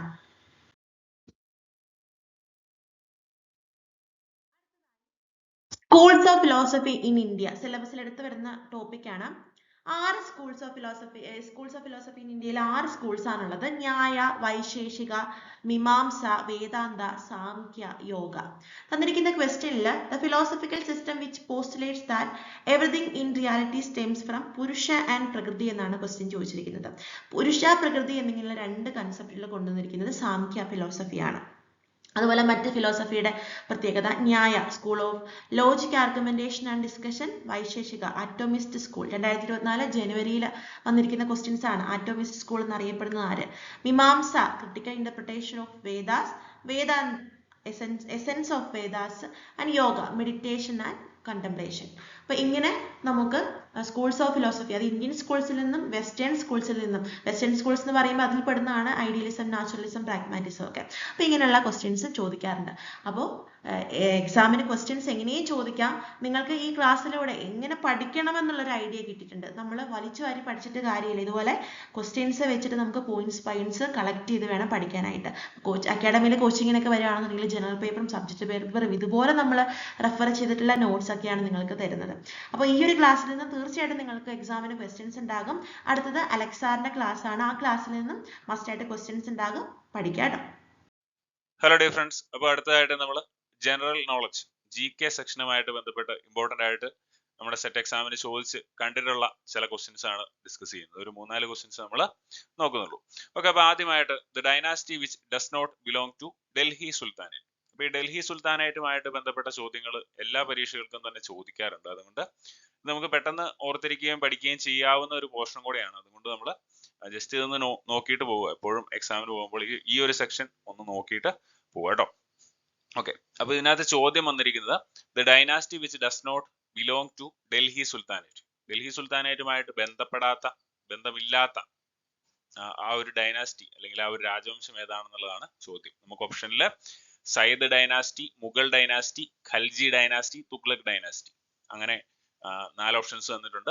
അപ്പൊ ഏതായിരിക്കും ഇതിന്റെ ഉത്തരവായിട്ട് വരിക? മുഗൾ ഡൈനാസ്റ്റിയാണ്. എളുപ്പമുള്ള ക്വസ്റ്റൻ ആണ് അല്ലെ. അപ്പൊ ഇത് എളുപ്പത്തിൽ നമുക്ക് ഉത്തരത്തിലേക്ക് എത്തുവാനായിട്ട് സാധിക്കും. പക്ഷെ ചിലപ്പോൾ നമ്മൾക്ക് ചോദ്യം ചോദിക്കുന്ന പല രീതികളിലേക്ക് ഈ ചോദ്യങ്ങൾ ചോദിക്കാം. അപ്പം ചിലപ്പോൾ പല പരീക്ഷകൾക്കും ചോദിച്ച് കണ്ടിട്ടുള്ള ഒരു ചോദ്യമാണ്. അതായത് ഈ ഡൽഹി സുൽത്താനേറ്റിലെ രാജവംശങ്ങളുടെ ഓർഡർ കൃത്യമായിട്ട് എഴുതുവാനുള്ള ഒരു ചോദ്യം പലപ്പോഴും ചോദിച്ച് കാണാറുണ്ട്. അപ്പൊ അതിന് നമ്മൾ ഇങ്ങനെ അഗിദ് സലോ എന്ന് പറയുന്ന ഒരു കോഡ് പഠിച്ചു വെക്കുവാണെങ്കിൽ നമുക്ക് എളുപ്പത്തിൽ അത് ഓർത്തിരിക്കാനായിട്ട് സാധിക്കും. അപ്പൊ അഗിദ് സലോ എന്ന് പറഞ്ഞാൽ എന്താണ്? അടിമ വംശം, പിന്നെ ഖൽജി വംശം, പിന്നെ തുഗ്ലക് വംശം, പിന്നെ സയ്യദ് വംശം, ലോധി വംശം, ഇങ്ങനെ അഞ്ച് വംശങ്ങളാണ് ഡൽഹി സുൽത്താനേറ്റുമായിട്ട് ബന്ധപ്പെട്ട് വരുന്നത്. അപ്പൊ അതിന്റെ ഇംഗ്ലീഷിൽ പറയുകയാണെങ്കിൽ അടിമവംശം എന്ന് പറഞ്ഞു കഴിഞ്ഞാൽ അടിമ വംശം എന്ന് പറയുന്നത് സ്ലേവ് അല്ലെങ്കിൽ മാമലൂക്ക് ഡൈനാസ്റ്റി, സ്ലേവ് ഡൈനാസ്റ്റി അല്ലെങ്കിൽ മാമലൂക്ക് ഡൈനാസ്റ്റി ആണ് നമ്മൾ അടിമ വംശം എന്ന് പറയുന്നത്. അപ്പൊ ഇതിന്റെ സ്ഥാപകൻ എന്ന് പറയുന്നത് കുത്തബ്ദീൻ ഐബക്ക് ആണ്. പിന്നെ ഇതിന്റെ പീരീഡ് 1206 മുതൽ 1290 വരെയുള്ള ആ ഒരു കാലഘട്ടമാണ്. പിന്നെ അതിലെ പ്രധാനപ്പെട്ട റൂളേഴ്സിന്റെ പേര് നമ്മൾ ജസ്റ്റ് ഇവിടെ കൊടുത്തിട്ടുണ്ട്. അത് ജസ്റ്റ് ഒന്ന് നോക്കി പോയാൽ മതി. കുത്തബ്ദീൻ ഐബക്ക്, ഇൽത്തുമിഷ്, റസിയ സുൽത്താന, ബാൽബൻ, ഇവരൊക്കെ സ്ലേവ് ഡൈനാസ്റ്റിയിലെ പ്രധാനപ്പെട്ട റൂളേഴ്സ് ആണ്. അതിനുശേഷം ഖൽജി ഡൈനാസ്റ്റി വരുന്നു. ഖൽജി ഡൈനാസ്റ്റിയുടെ സ്ഥാപകൻ എന്ന് പറയുന്നത് ജലാലുദ്ദീൻ ഖിൽജി ആണ്. 1290 മുതൽ 1320 വരെയാണ് അദ്ദേഹത്തിന്റെ ഭരണകാലഘട്ടം. ഖൽജി ഡൈനാസ്റ്റിയുടെ കാലഘട്ടം എന്ന് പറയുന്നത്. പിന്നെ അതിനുശേഷം തുഗ്ലക് വംശം വരുന്നു. തുഗ്ലക് വംശത്തിന്റെ സ്ഥാപകൻ ഗിയാസുദ്ദീൻ തുഗ്ലക് ആണ് കേട്ടോ. ഗിയാസുദ്ദീൻ തുഗ്ലക് ആണ് തുഗ്ലക് വംശത്തിന്റെ സ്ഥാപകൻ. തുഗ്ലക് ഡൈനാസ്റ്റി എന്ന് കേൾക്കുമ്പോൾ നമുക്ക് ആദ്യമേ മുഹമ്മദ് ബിൻ തുഗ്ലക്കിന്റെ പേരൊക്കെ ആയിരിക്കും മനസ്സിലേക്ക് വരുന്നത്. പക്ഷെ ഓർത്തിരിക്കണം, തുഗ്ലക് ഡൈനാസ്റ്റിയുടെ സ്ഥാപകൻ എന്ന് പറയുന്നത് ഗിയാസുദ്ദീൻ തുഗ്ലക് ആണ്. ഇനി അതുപോലെ അതിന്റെ പീരീഡ് എന്ന് പറയുന്നത് 1321 മുതൽ 1414 വരെയുള്ള ആ ഒരു കാലഘട്ടമാണ്. പിന്നീട് വരുന്നത് സയ്യദ് ഡൈനാസ്റ്റി, കിസർ ഖാൻ ആണ് സ്ഥാപിക്കുന്നത് 1414 മുതൽ 51 വരെ. പിന്നീട് ലോധി ഡൈനാസ്റ്റി വരുന്നു. ബഹ്ലോൽ ലോധിയാണ് സ്ഥാപകൻ 1451 മുതൽ 526 വരെ. അപ്പൊ 1526 ശേഷമാണ് മുഗൾ ഡൈനാസ്റ്റി വരുന്നത് അല്ലെ. മുഗൾ ഡൈനാസ്റ്റി ഇബ്രാഹിം ലോധിയും അതുപോലെ ബാബറും തമ്മിലുള്ള പാണിപ്പത്ത് യുദ്ധത്തിന് ശേഷമാണ് മുഗൾ ഡൈനാസ്റ്റി ഇന്ത്യയിൽ അധികാരത്തിലേക്ക് വരുന്നത് എന്നുള്ള കാര്യമൊക്കെ നമുക്ക് അറിയാവുന്നതാണ് അല്ലെ. ഓക്കെ, അപ്പൊ ഓർത്ത് നോക്കുക, 1206 മുതൽ 1526 വരെയുള്ള ആ ഒരു കാലഘട്ടമാണ് ഡൽഹി സുൽത്താനേറ്റിന്റെ പീരീഡ് എന്ന് പറയുന്നത്. അപ്പോൾ പ്രധാനപ്പെട്ട 5 രാജവംശങ്ങളാണ് ഡൽഹി സുൽത്താനേറ്റുമായിട്ട് ബന്ധപ്പെട്ട് വരുന്നത്. അവരുടെ ഓരോ വംശത്തിന്റെയും സ്ഥാപകർ അതുപോലെ ആ ഒരു പീരീഡ് ഒക്കെ ജസ്റ്റ് ഒന്ന് ഓർത്തിരിക്കുകയാണെങ്കിൽ നമുക്ക് യൂസ്ഫുൾ ആയിരിക്കും. അതൊന്ന് പഠിച്ചിട്ട് പോകാനായിട്ട് എല്ലാവരും ശ്രദ്ധിക്കുക കേട്ടോ. അടുത്ത ചോദ്യം നമ്മുടെ ഇന്ത്യൻ ഭരണഘടനയുമായിട്ട് ബന്ധപ്പെട്ടിട്ടുള്ള ഒരു ചോദ്യമാണ്. The article of the constitution of India which stipulates the state shall endeavour to secure for citizens a uniform civil code. Uniform civil code അല്ലെങ്കിൽ UCC എന്ന് പറയുന്ന ആ ഒരു സംഭവത്തെ കുറിച്ചാണ് ഇവിടെ പറയുന്നത്. യൂണിഫോം സിവിൽ കോഡ് എന്ന് പറഞ്ഞാൽ പേഴ്സണൽ ലോ അല്ലെങ്കിൽ സിവിൽ നിയമങ്ങൾക്ക് എല്ലാവർക്കും കൃത്യമായിട്ടുള്ള ഒരു രീതി കൊണ്ടുവരിക എന്നുള്ളതാണ് യൂണിഫോം സിവിൽ കോഡ് എന്നതുകൊണ്ട് ഉദ്ദേശിക്കുന്നത്. എത്രാമത്തെ ആർട്ടിക്കിളിലാണ് യൂണിഫോം സിവിൽ കോഡിനെ കുറിച്ച് പറയുന്നത്? ആർട്ടിക്കിൾ 28, 44, 52, 125. ഉത്തരം എന്ന് പറയുന്നത് ആർട്ടിക്കിൾ 44 ആണ്. ആർട്ടിക്കിൾ 44 യൂണിഫോം സിവിൽ കോഡിനെ കുറിച്ച് പറയുന്നത്. അതുകൊണ്ട് നമ്മൾ അതും കൂടെ കൃത്യമായിട്ട് ഓർത്തു നോക്കുക. Article 44 uniform civil code. അപ്പൊ യൂണിഫോം സിവിൽ കോഡിന് ഇപ്പോഴത്തെ ഒരു സാഹചര്യത്തിൽ വളരെ ഇമ്പോർട്ടൻസും ഉണ്ട്. കാരണം 2024 ഉത്തരാഖണ്ഡ് ഇന്ത്യയിലെ ഒരു സംസ്ഥാനമാണ് അല്ലെ. ഉത്തരാഖണ്ഡിലാണ് ഔദ്യോഗികമായിട്ട് യൂണിഫോം സിവിൽ കോഡ് അംഗീകാരത്തിൽ വരുന്നത്. 2024 നമ്മുടെ പ്രസിഡന്റ് ദ്രൗപദി മുർമു ഇതുമായി ബന്ധപ്പെട്ട ബില്ലില് ഒപ്പിടുകയൊക്കെ ചെയ്തിരുന്നു. അപ്പം ശരിക്കും പറഞ്ഞ യൂണിഫോം സിവിൽ കോഡ് കൊണ്ട് ഉദ്ദേശിക്കുന്നത് എന്താണ്? അതായത് നമുക്കറിയാം, നമ്മുടെ ഇന്ത്യയെ സംബന്ധിച്ചിടത്തോളം മാര്യേജ് അതുപോലെ സ്വത്ത് ഭാഗം ചെയ്യുന്നത് അതുപോലെ ഇത്തരം കാര്യങ്ങൾക്കൊക്കെ മതപരമായിട്ടുള്ള നിയമങ്ങളാണ് കൂടുതലായിട്ടും ഉള്ളത്. പക്ഷെ ഇതിനെ മാറ്റി നിർത്തിക്കൊണ്ട് കോമൺ ആയിട്ടുള്ള ഒരു നിയമം എല്ലാ റിലീജിയനിലുള്ളവർക്കും കോമൺ ആയിട്ടുള്ള ഒരു നിയമം കൊണ്ടുവരിക എന്നതാണ് യൂണിഫോം സിവിൽ കോഡ് എന്നതുകൊണ്ട് ഉദ്ദേശിക്കുന്നത്. അപ്പൊ അതിന്റെ ഒരു ഡെഫിനിഷൻ ആയിട്ട് പറയുകയാണെങ്കിൽ uniform civil code is a proposal in India to formulate and implement personal laws of citizens which apply on all citizens equally regardless of their religion. അവരുടെ മതപരമായിട്ടുള്ള ആചാരങ്ങളെ അതിനും അപ്പുറം പേഴ്സണൽ ലോസ്, അതായത് എന്താണ് പല കാര്യങ്ങളും, മാരേജ് ആവാം, ഡൈവോഴ്സ് ആവാം, ഇൻഹെറിറ്റൻസ്, അതായത് സ്വത്ത് കൈമാറ്റം, ഇത്തരം കാര്യങ്ങൾക്ക് കോമൺ ആയിട്ടൊരു നിയമം, എല്ലാ മനുഷ്യർക്കും എല്ലാവർക്കും കോമൺ ആയിട്ടുള്ള ഒരു നിയമം കൊണ്ടുവരിക എന്നുള്ളതാണ് യൂണിഫോം സിവിൽ കോഡ് എന്നതുകൊണ്ട് ഉദ്ദേശിക്കുന്നത് എന്നുള്ള കാര്യം കൂടെ ജസ്റ്റ് നമുക്കൊന്ന് മനസ്സിലാക്കിയിരിക്കാം. അതുപോലെ യൂണിഫോം സിവിൽ കോഡിന്റെ ആർട്ടിക്കിൾ ഓർത്തു വെക്കുക. ആർട്ടിക്കിൾ 44 യൂണിഫോം സിവിൽ കോഡിനെ കുറിച്ച് പറയുന്നത്. അപ്പൊ ആർട്ടിക്കിൾ 44 ഡയറക്റ്റീവ് പ്രിൻസിപ്പിൾസിലാണ് വരുന്നത് അല്ലെ. പാർട്ട് 4, നാലാമത്തെ നമ്മുടെ ഭരണഘടനയുടെ പാർട്ട് 4 വരുന്ന മാർഗനിർദ്ദേശക തത്വങ്ങളുമായിട്ട് ബന്ധപ്പെട്ടാണ് എന്തിനെ കുറിച്ച് പറയുന്നത്, യൂണിഫോം സിവിൽ കോഡിനെ കുറിച്ച് ആർട്ടിക്കിൾ 44 പറയുന്നത്. ആർട്ടിക്കിൾ 36 മുതൽ 51 വരെയാണ് മാർഗനിർദ്ദേശക തത്വങ്ങളെ കുറിച്ച് നമ്മുടെ ഇന്ത്യൻ ഭരണഘടനയിൽ പറയുന്നത് എന്നുള്ള കാര്യം കൂടെ നമുക്ക് ഓർത്ത് വെക്കാം. അടുത്ത ചോദ്യം, sites and international treaty between governments is associated with. Sites എന്ന് പറയുന്നത് ഈ സൈറ്റ്സുമായിട്ട് ബന്ധപ്പെട്ടിട്ടുള്ള ഒരു ചോദ്യമാണ് വന്നിരിക്കുന്നത്. ഇതൊരു ഇന്റർനാഷണൽ ഓർഗനൈസേഷൻ ആണ്. അപ്പോൾ ഇതിന്റെ ഉദ്ദേശം എന്താണ് എന്നുള്ളതാണ് ചോദിച്ചിരിക്കുന്നത്. എന്തുമായിട്ട് അസോസിയേറ്റഡ് ആയിട്ടുള്ള ഒരു സ്ഥാപനമാണ് സൈറ്റ്സ്. അപ്പൊ സൈറ്റ്സിന്റെ ഫുൾ ഫോം പറഞ്ഞു കഴിഞ്ഞാൽ നമുക്ക് ഇതിന്റെ കൃത്യമായിട്ടുള്ള ഉത്തരം എഴുതാനായിട്ട് സാധിക്കുള്ളൂ, അല്ലെങ്കിൽ അതിനെക്കുറിച്ച് ജസ്റ്റ് ഒരു അറിവ് നമുക്ക് വേണം. ഇത്തരം ഇന്റർനാഷണൽ ഓർഗനൈസേഷൻസുമായിട്ട് ബന്ധപ്പെട്ടുള്ള ചോദ്യങ്ങൾ പലപ്പോഴും ചോദിക്കാറുണ്ട്. അപ്പൊ അതുകൊണ്ട് ഇന്റർനാഷണൽ ഓർഗനൈസേഷൻസിനെ കുറിച്ചൊക്കെ ഒരു ബേസിക് ആയിട്ടുള്ള ഐഡിയ നമുക്ക് ഉണ്ടാവണം. അതായത് UN ഓർഗനൈസേഷൻസ്, പല ഓർഗനൈസേഷൻസ് വരുന്നുണ്ട് അല്ലെ, യുനെസ്കോ, യൂണിസെഫ്, അങ്ങനെ പല ഓർഗനൈസേഷൻസ് വരുന്നുണ്ട്.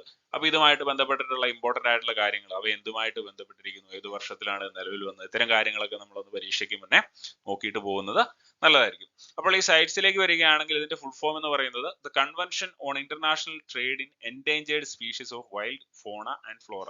അതായത് എൻഡേഞ്ചേർഡ് ആയിട്ടുള്ള വംശനാശ ഭീഷണിയൊക്കെ നേരിടുന്ന അനിമൽസ്, അതുപോലെ പ്ലാന്റ്സ് ആവാം, ഇത്തരം ജീവജാലങ്ങളെയൊക്കെ സംരക്ഷിക്കുന്നതുമായിട്ട് ബന്ധപ്പെട്ടിട്ടുള്ള ആ ഒരു ഓർഗനൈസേഷനാണ് സൈറ്റ്സ് എന്ന് പറയുന്നത്. അപ്പൊ എന്താണ് നമുക്ക് ഓപ്ഷനിലെ wildlife, ozone depletion, climate change, terrorism, ഇതൊക്കെയാണുള്ളത്. അപ്പൊ ഇവിടെ ഉത്തരം എന്ന് പറയുന്നത് വൈൽഡ് ലൈഫ് ആണ്. വൈൽഡ് ലൈഫ് പ്രൊട്ടക്ഷനുമായിട്ട് ബന്ധപ്പെട്ടിട്ടുള്ള ഒരു സംഘടനയാണ് സൈറ്റ്സ് എന്ന് പറയുന്നത്. ഒരു ഇന്റർനാഷണൽ ട്രീറ്റി ആണത്. അത് വൈൽഡ് ലൈഫിന്റെ പ്രൊട്ടക്ഷനുമായിട്ട് ബന്ധപ്പെട്ടതാണ്. ഓക്കെ, അപ്പൊ അതിന്റെ ഫുൾ ഫോം ഇവിടെ കൊടുത്തിട്ടുണ്ട്. Convention on international trade in endangered species of wild ഫോണ ആൻഡ് ഫ്ലോറ. ഫോണ ആൻഡ് ഫ്ലോറ എന്ന് പറഞ്ഞു കഴിഞ്ഞാൽ എന്താണ്, പ്ലാന്റ്സ്, അനിമൽസ്, അതിനെയാണ് ഉദ്ദേശിക്കുന്നത് ഫോണ ആൻഡ് ഫ്ലോറ എന്നതുകൊണ്ട്. Sites is an international agreement between governments with an objective of preservation of the planets, plants and animals by ensuring that the international trade in their specimens does not threaten their survival. അതായത് ഇവരുടെ specimens ഒക്കെ, ഈ അനിമൽസിന്റെയും പ്ലാന്റ്സിന്റെയും ഒക്കെ specimens transfer ചെയ്യുന്നത് അല്ലെങ്കിൽ അതിനെ ഉപയോഗിക്കുന്നത് അതിന്റെ സർവൈവലിന് ഒരു തടസ്സമായിട്ട് മാറാൻ പാടില്ല എന്നുള്ള ആ ഒരു ഉദ്ദേശത്തോടു കൂടിയാണ് ഈ ഒരു സംഘടന പ്രവർത്തിക്കുന്നത്. It was adopted in 1963 and came into force in 1975. ഇത് നിലവിൽ വന്ന വർഷവും ഓർത്തിരിക്കുക. 1963 അഡോപ്റ്റ് ചെയ്തു, 1975 ഇത് നിലവിൽ വരുന്നത്. ഓക്കെ, അപ്പോൾ ഓർത്തിരിക്കുക, സൈറ്റ്സ് എന്തുമായിട്ട് ബന്ധപ്പെട്ടിരിക്കുന്നു, ആ വൈൽഡ് ലൈഫ് പ്രൊട്ടക്ഷനുമായിട്ട് ബന്ധപ്പെട്ടിട്ടുള്ള ഒരു ഇന്റർനാഷണൽ ട്രീറ്റിയാണ് സൈറ്റ്സ്. ഓക്കെ, അടുത്തതായിട്ട് identify the correct matches from the following. അപ്പൊ നദികളുമായിട്ട് ബന്ധപ്പെട്ടിട്ടുള്ള ഒരു ചോദ്യം എല്ലാ പ്രാവശ്യവും നമുക്ക് പരീക്ഷകൾക്ക് പ്രതീക്ഷിക്കാവുന്നതാണ്. അപ്പൊ എപ്പോഴും നമ്മൾ പടിഞ്ഞാറോട്ട് ഒഴുകുന്ന നദികളെ കുറിച്ച് എപ്പോഴും ചോദ്യങ്ങൾ ചോദിക്കാറുള്ളതാണ്. സിന്ധു, താപ്തി, നർമ്മദ, ഈ 3 നദികളാണ് നമ്മുടെ പടിഞ്ഞാറോട്ട് ഒഴുകുന്ന നദികൾ എന്ന് പറയുന്നത്. സിന്ധു, താപ്തി, നർമ്മദ. അപ്പൊ ഇത് ഈ കോഡ് വെച്ച് ഓർത്തിരിക്കുക. സിത്താന, സിന്ധു, താപ്തി, നർമ്മദ, ഈ 3 നദികളാണ് ഇന്ത്യയിലെ പടിഞ്ഞാറോട്ട് ഒഴുകുന്ന പ്രധാനപ്പെട്ട നദികൾ എന്ന് പറയുന്നത്. അപ്പൊ അത് ജസ്റ്റ് ആ കോഡ് വെച്ച് ഓർത്തിരിക്കുക. പക്ഷെ നമ്മുടെ ഇവിടുത്തെ ചോദ്യം identify the correct matches from the following. അപ്പം ഓരോ ഡാമിനെ കുറിച്ച് പറഞ്ഞിട്ടുണ്ട്. അപ്പൊ ഈ ഡാമുകളൊക്കെ ഏത് നദിയിലാണ് എന്നുള്ളതാണ് നമുക്ക് കണ്ടുപിടിക്കേണ്ടത്. അപ്പൊ ആദ്യമായിട്ട് സർദാർ സരോവർ ഡാം, നർമ്മദ നദി. ശരിയാണോ ആലോചിച്ച് നോക്കുക. Bhakra Nangal dam, Sutlej river. Tungabhadra dam, Krishna river. Idukki dam, Parambikulam river. ഇത് നമുക്കറിയായിരിക്കും അല്ലെ. ഇടുക്കി ഡാം പറമ്പിക്കുളം റിവറിലല്ല എന്ന് നമുക്കറിയാം. ഇടുക്കി ഡാം എവിടെയാണ്? ഇടുക്കി ഡാം പെരിയാറിലാണ് അല്ലെ. അപ്പൊ ഇത് തെറ്റാണ്. ഇത് നമുക്ക് ഒഴിവാക്കാനായിട്ട് സാധിക്കും. ഓക്കെ, അപ്പോൾ ഇതിന്റെ ഉത്തരം എന്താണ്? സർദാർ സരോവർ ഡാം എന്ന് പറയുന്നത് നർമ്മദ നദിയിലാണ്. അത് ശരിയാണ്. ഇനി ഫക്രാനങ്കൽ നദി. ഫക്രാനങ്കൽ നദി എന്ന് പറയുന്നത് സത്ലജ് നദിയിലാണ്. അത് ശരിയാണ്. അപ്പോൾ 1 and 2 സ്റ്റേറ്റ്മെന്റ്സ് 1 and 2 ശരിയാണ്. ഇനി മൂന്നാമത്തെ ഇത് മാത്രമേ നമുക്കൊരു സംശയമുള്ളൂ. ഇടുക്കി ഡാം പെരിയാർ റിവറിലാണ് എന്ന് നമ്മൾ പറഞ്ഞു അല്ലെ. അപ്പൊ തുംഗഭദ്ര ഡാം എന്ന് പറയുന്നത് എവിടെയാണ്? തുംഗഭദ്ര ഡാം കൃഷ്ണ നദിയിലല്ല, തുംഗഭദ്ര നദിയിൽ തന്നെയാണ് തുംഗഭദ്ര ഡാം സ്ഥിതി ചെയ്യുന്നത്. പമ്പാസാഗർ ഡാം എന്നുള്ള ഒരു പേരിലും ഈ തുംഗഭദ്ര ഡാം അറിയപ്പെടുന്നുണ്ട് എന്നുള്ള കാര്യം കൂടെ നമുക്കൊന്ന് ഓർത്ത് വെക്കാം. സോ അപ്പൊ ഉത്തരം എന്ന് പറയുന്നത് എന്താണ്? ഉത്തരം എന്താണ്? 1 and 2 only എന്നുള്ളതാണ് നമ്മുടെ ശരിയായിട്ടുള്ള ഉത്തരമായിട്ട് വരുന്നത്. ഓക്കെ, അപ്പോൾ നമ്മൾ പ്രധാനപ്പെട്ട ചില ടോപ്പിക്കുകൾ റിപ്പീറ്റഡ് ആയിട്ട് GK പോർഷനിൽ ചോദിച്ച് കണ്ടിട്ടുള്ള ചില പോർഷൻസ് ആണ് നമ്മൾ ഇവിടെ ഡിസ്കസ് ചെയ്ത്. അപ്പൊ ആദ്യം നമ്മൾ നോക്കിയത് എന്തായിരുന്നു? ഡൽഹി സുൽത്താനേറ്റുമായിട്ട് ബന്ധപ്പെട്ട കാര്യങ്ങൾ. ഡൽഹി സുൽത്താനേറ്റ് അതുപോലെ മുഗൾ ഡൈനാസ്റ്റി ഇതുമായിട്ട് ബന്ധപ്പെട്ടുള്ള ചോദ്യങ്ങൾ സ്ഥിരമായിട്ട് ചോദിക്കാറുണ്ട്. പിന്നെ അടുത്തത് കോൺസ്റ്റിറ്റ്യൂഷനുമായിട്ട് ബന്ധപ്പെട്ട ഒരു 2-3 ചോദ്യങ്ങൾ ഉറപ്പായിട്ട് നമുക്ക് പ്രതീക്ഷിക്കാം. മൗലിക അവകാശങ്ങളുമായിട്ട് ബന്ധപ്പെട്ട ചോദ്യങ്ങൾ, അതുപോലെ മാർഗനിർദ്ദേശക തത്വങ്ങൾ. ഏറ്റവും ഇമ്പോർട്ടന്റ് ആയിട്ട് വരുന്ന മൗലിക അവകാശങ്ങളുമായിട്ട് ബന്ധപ്പെട്ട കാര്യങ്ങളാണ്. അവിടുന്ന് ഷുവറായിട്ടും ഒരു ക്വസ്റ്റ്യൻ നമുക്ക് ഉറപ്പായിട്ടും ഉണ്ടാവും, അത് മസ്റ്റ് ആയിട്ടും ഉണ്ടാവും. പിന്നെ വരുന്നത് ഇന്റർനാഷണൽ ഓർഗനൈസേഷൻസ്. ഇപ്പൊ നമ്മൾ ഇവിടെ പഠിച്ചത് സൈറ്റ്സിനെ കുറിച്ചാണ്, അത് വൈൽഡ് ലൈഫിന്റെ പ്രൊട്ടക്ഷനുമായിട്ട് ബന്ധപ്പെട്ടിട്ടുള്ളതാണെന്ന് നമ്മൾ പറഞ്ഞു. അതുപോലെ നദികളുമായിട്ട് ബന്ധപ്പെട്ടുള്ള ചോദ്യങ്ങൾ നമുക്ക് ഷുവറായിട്ടും എക്സാമിന് പ്രതീക്ഷിക്കാവുന്നതാണ്. ഓക്കെ, അപ്പൊ ഈ ടോപ്പിക്സ് ഒക്കെ എല്ലാവരും നോക്കിയിട്ട് പോവുക. എല്ലാവർക്കും വിജയാശംസകൾ നേരുന്നു. Thank you.